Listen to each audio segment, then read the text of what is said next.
So, conservative men being wildly misogynistic isn't surprising to, I don't know, 90% of the population, but seemingly to conservative women who still exist in this environment, they are shocked when American conservative men constantly have outbursts of misogyny. Now, we're seeing this recently because one of the mothers of Elon Musk's children, the newest one, Ashley St. Clair, has basically called him out publicly for not paying child support.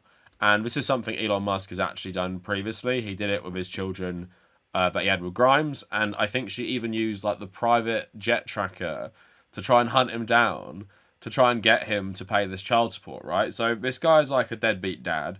But because she called him out publicly, all these people have come to his defense, and they're even calling this person a feminist now. She's a feminist because she called out Elon for not paying child support, right? And she's someone who's made their entire career on being a far right anti feminist. But to the right, it doesn't really matter. As soon as you start going against powerful men, the misogyny comes out. And generally, like, conservatism is very misogynistic as an ideology. But American conservatism is having a moment right now where it's just absolutely rampant and they're not trying to hide it. There's even talk of things like, obviously, ending the 19th Amendment, I think, which is giving the women the right to vote. But also, there's been lots of actual movement on trying to end no fault divorce in America, which basically will mean more and more women will be trapped in marriages that essentially just serve this man because they won't have significant reasons to get divorce in the eyes of a court if there isn't like a no fault option, right? Where you can just get divorced because you essentially want to. And we're seeing like just generally conservatives attack women's reproductive freedom and women's healthcare. So it shouldn't be surprising to any woman that this movement is absolutely filled with misogyny. But still, even at this very late date, we're seeing conservative women realizing that, oh my God, yeah, conservatives actually hate me. And I made a video a while ago, and they might not have spoken more about this, but there was like several conservative influencers, like very prominent ones, saying conservatism has a misogyny problem, and all like agreeing with each other that yeah, like stop being misogynistic to us. Getting real tired of the anti female rhetoric being espoused by some people, groups in the right wing. Everything you dislike about feminists and the way many portray men is exactly what you're becoming yourselves, but with respect to women, cease. I'm with you on this. Other verified ticks, girl, tell me about it. My other observation is they are unironically proving that feminists are right with their spewing and probably creating more feminists in the process. They are a net negative for the right wing and for society in general with their ideas. And you have another person agreeing, I've been feeling it too. I don't think the grand majority of conservatives right wingers think that way, they do. But a worrying amount of the vocal ones clearly do. I feel so trapped in the middle. I greatly dislike feminism, absolutely. But when there are so many lengthy threads here on how women's rights should be revoked, how women don't belong in the workplace, and mocking women who are victims of violence by saying you voted for it, I feel abandoned and even hated by both sides.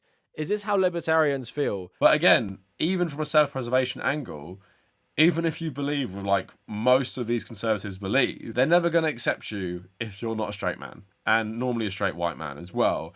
And you'll always be seen as an other. And yeah, they might like you for like their own validation or maybe like a sexual conquest, but they're never going to view you as equal, and they're never going to view you as someone who won't be subject to their terrible ideology. Because yeah, conservatism, Western conservatism, has very, very strong concrete ideas and positions on gender roles and gender norms. And that really means that women aren't meant to be an equal participant in society. And even in terms of working, that means they want to limit your job opportunities to ones that they deem like feminine, like a nurse or a teacher or something like that, or a secretary. But you shouldn't be an equal participant.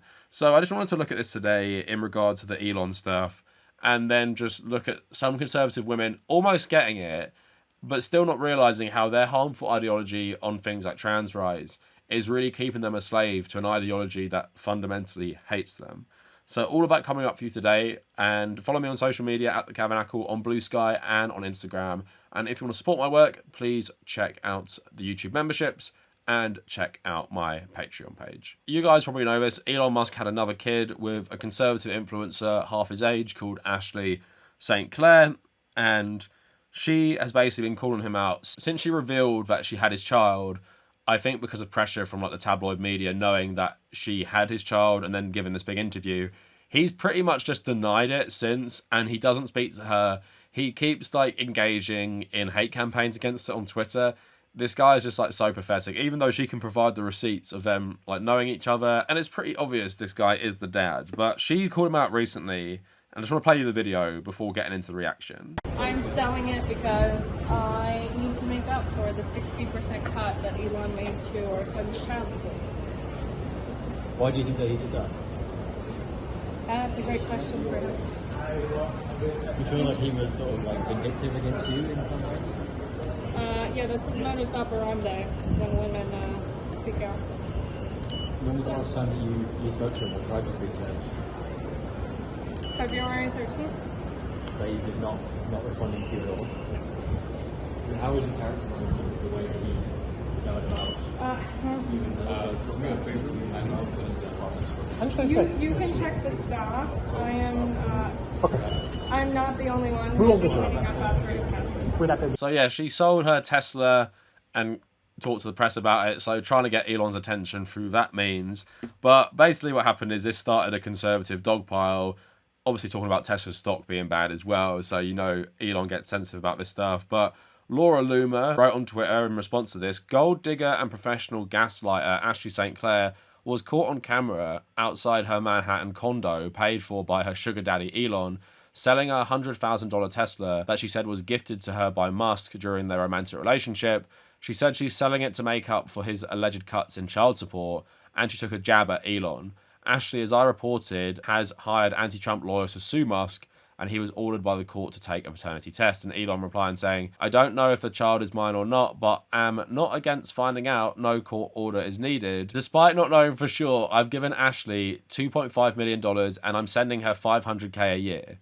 So, I mean, that sounds like you're pretty sure if you're giving that amount of money to someone you claim you don't know is the mother of one of your children. But then she replies saying, we asked you to confirm paternity for a test before our child, who you named, was even born. You refused, and you weren't sending me money. You were sending support for your child that you thought was necessary until you withdrew most of it to maintain control and punish me for disobedience. But you're really only punishing your son. It's ironic that your last effort in court was to try and gag me while you use a social media channel you literally own to distribute derogatory messages about me and our child to the entire world. It's all about control with you, and everyone can see it. America needs you to grow up, you petulant man-child. So obviously seeing two terrible people have a massive fallout is funny. I mean, I do feel bad for this kid being brought into the world with like just two terrible and irresponsible parents. All the right wing just basically dogpiled on her. I'm not going to read these all out, but they're all coming after her, calling her left wing, calling her a left wing professional victim. Loads of people saying this person here, Isabella Moody, she's gone full blown feminist. The truth is she's always being a raging feminist. She's a raging feminist because she wants Elon Musk to pay child support. But again, that's the criteria, right? That's the criteria. Now, you wanting someone to pay for their own child, that makes you a feminist. But yeah, loads of people are saying this. She was always a feminist. Most conservative women are covert feminists. And this person who called her a feminist also says, young Christian women, find a man that's very misogynistic and will put you in your place. He's always nitpicking everything because he's literally training me how to be a good Christian wife, right? And I do not believe that most women who say stuff like this actually want to be treated like this. And that's how we're seeing more recently that there's such a divide between Gen Z men and Gen Z women in terms of politics.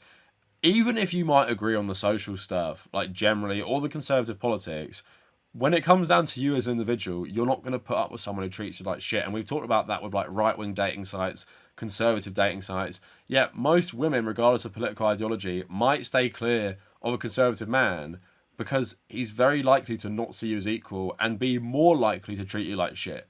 As I've said in various videos, being a left-wing man does not make you immune to misogyny. It doesn't make you someone who can't be just as terrible. And as men in Western society, we all are raised to be misogynistic. At the same time, when you literally have people proudly declaring, I believe in a political ideology that views women as inferior, that's obviously just like the baseline you're working with, that they hate women, like generally. So, yeah, it's not surprising to see them turn on one of their own and basically say that, you know, all these conservative women are feminists. So that's just a jumping off point for the rest of the video to talk about, like, these women even being surprised. A lot of conservative men have now been saying how they really feel that women are not equal and they shouldn't even have the right to vote. So there's this page called Declaration of Memes saying, repeal the 19th, quote tweeting something saying, We tried women's suffrage and discovered that their primary political concern is killing their own babies. Can we finally call this experiment failed and move on? I was just going through the replies and I found this like super interesting, and I want to read you this before going into some more stuff. So someone with like 14,000 followers, Rebecca V, anti-communist, mother, wife, anti-communist, anti-woke, anti-authoritarian, pro-human, pro-freedom, politically homeless but still voting for Trump, opinion editor at Wrong Speak publication. So although she might say she's politically homeless, anti-communist, anti-woke, pro-freedom, voted for Trump. You're a conservative. I don't care if you think you're politically homeless. That is just a standard conservative right there. And especially with anti-communism, I made a whole video on this. Pretty much you can't be an ideological anti-communist without really believing fascist propaganda about communists, but also just fascist narratives about history. There are very, very few anti-communists who are actually not fascist. So she quote tweeted this tweet basically saying, repeal women's right to vote, which all these conservative men were loving on Twitter. And she said, I spent all my life as a conservative, even after growing up liberal. I've defended conservatism all by myself in college classrooms. I've been called stupid and a traitor for voting against my best interest as a woman. I never believed conservatives were sexist or racist, and I defended them with pride. But now I realise conservative men don't give a fuck about me and won't defend me, specifically because I'm a woman, and they will go out of their way to advocate against me. Not sure where the emotional hate is coming from, but maybe the liberals were right, and maybe women don't belong on the right. And I find that like super interesting. And again, at least someone is self-aware enough to realise that, yeah, they do hate you and they do not want you to vote. Other people saying, until coming on Twitter, I had no idea how many men on the right truly despise women. It wasn't always like this. It's really a shame that's how it is now, though. It will only result in pushing women to the left because the left actually embraces women. I also want to make a point about this as well, and I do think it's very relevant. So a lot of these conservative women who are realising that conservative men hate them also hate trans women as well, right? Not realising it's part of the same thing that will keep them all subjugated. So someone posted this meme in response to her tweet, and she said, self-respecting women don't vote to allow men in dresses in their bathrooms or locker rooms, right? And for a lot of like even liberal turfs in the UK, they think that's a consistent argument about protecting women, but not realising it basically enforces gender norms and gender roles which hurt everyone, and they become a slave to a more conservative worldview because they can't get past their bigotry towards transgender women, thinking they're all predators. Now, talking about turf brain a bit more, Nancy Mace has become pretty infamous in the US for being like the biggest anti-trans congressperson, like literally like policing bathrooms. And again, this is where it gets you, right? You can try and like ingratiate yourself to the right by being really anti-trans as a woman, but she posts this: I didn't fight like hell to become the first woman to graduate from the Citadel just for some man in a miniskirt to take away that achievement. Protecting women's accomplishments isn't a political talking point for me, it's personal. So being anti-trans and using sort of like liberal feminism to justify it and trying to appeal to like hardcore fash conservatives as well is an interesting choice, but this proves it's not going to work. Like, yeah, they do hate trans women as well. They hate trans people, but they also hate you. They hate you as part of this ideology that you're promoting. And look at all the comments here. You did this, and it's mind-blowing you can't connect the dots. The Citadel should have never admitted women. Yes, we can tell it's personal. It's not about protecting others or bettering society. It's about your own ego and upholding your own ideals of feminism. You invaded a male space and you see no hypocrisy. Do you hear yourself right now? DEI graduate. Women don't belong in the military, they belong in the home. No one cares that you played pretend soldier for a few years. So yeah, people using her logic back at her. Women in men's bathrooms, women in men's colleges. All this backlash make her wake up to her ideology hurting herself and how anti-trans ideology, specifically focusing on trans women, how that hurts all women. I doubt it's going to be a time of reflection. Now, someone actually wrote an article who is a conservative as well, called Jennifer Greenberg for the Christian Post, and they talked about this, saying the right has a misogyny problem. And I just want to read some of it right now. So it talks about this Nancy Mace thing, and it talks about more people who are like more high profile criticising her. So the CEO of The Federalist said, a key part of your personal identity is having invaded a male-only institution, and yet you're surprised at the desire of someone to invade female-only spaces. You're exactly right that delusional men cosplaying as women have no business whatsoever in women's bathrooms, but I find the lack of self-awareness and understanding of downstream effects of pretending to erase sex differences to be wild. The co-founder of the American Tribune wrote, "It was breaking down the gender barriers in the first place that allowed the trans insanity. If you want to end the man in a miniskirt issue, you have to roll back everything that led to this point." Matt Walsh of the Daily Wire said, "The girl boss feminism routine isn't just cringy, it also directly undermines our argument. The Citadel was a male-only space forced by law to admit females in the name of diversity. That is the exact same argument trans-identifying males use to invade female spaces. Nancy Mace was literally a beneficiary of a DEI program. It's a ridiculous and tone-deaf thing to brag about at the moment." But I also love how the author's confused about their reasoning. So why are these people accusing her in this way? What do they mean that they want to roll everything that led back to this point? If this point is Mace being proud that she graduated from the Citadel, and if we're to roll everything back that led to it, women wouldn't be allowed to attend most colleges in the United States. Yeah, they want that. I don't know how you don't realize that. They want that to happen. And again, this person being anti-trans, we know this for certain when we consider the irrationality of their argument. A woman attending a previously all-male college is not remotely the same as a mentally unstable fetishist in drag trying to enter a woman's bathroom. But the one thing they did have a point in some of the backlash, they're saying that, yeah, breaking down the gender barrier led to trans people being more accepted, right? But that's the truth as well. Like, they're using this as part of their argument because, yeah, they see social progress as a bad thing. But yeah, feminism and the fight for LGBT rights goes hand in hand because you're fighting against a patriarchal system that enforces gender norms and gender roles that have been constructed in large part thanks to things like conservative Christianity. So if you are fighting that, it stands to reason that you're going to fight all of this and it's going to fundamentally change society. But again, these women think because they hate trans people that the right are not going to turn around and use their own argument against them. That, yeah, if you're a woman who thinks that trans women should not be allowed in female spaces, then the right are also going to use this logic against you to argue that you should not be allowed in male spaces. And that is for most of Western history being like most of society, right? Like the trad values and the trad roles these people want, they stem from like the medieval period where women really didn't have many rights, not at all similar to what men enjoyed, right? And I don't know if you'll ever break through to them that this fight is all one fight and patriarchy, along with capitalism, keeps us all enslaved to a certain system that does nothing good for us. And that includes often making insecure men really misogynistic to the point where they hate themselves because they feel like they have to fulfill this gender role in society, which they can't, and then they hate themselves for it. And society tells them that, yeah, you are a bad man if you don't conform to this ideology. And I don't know how much it will take for most conservative women to realize, yeah, jumping on this anti-trans panic might have made you feel good and you can justify it with like liberal, like turfy politics from the UK if you want about protecting women.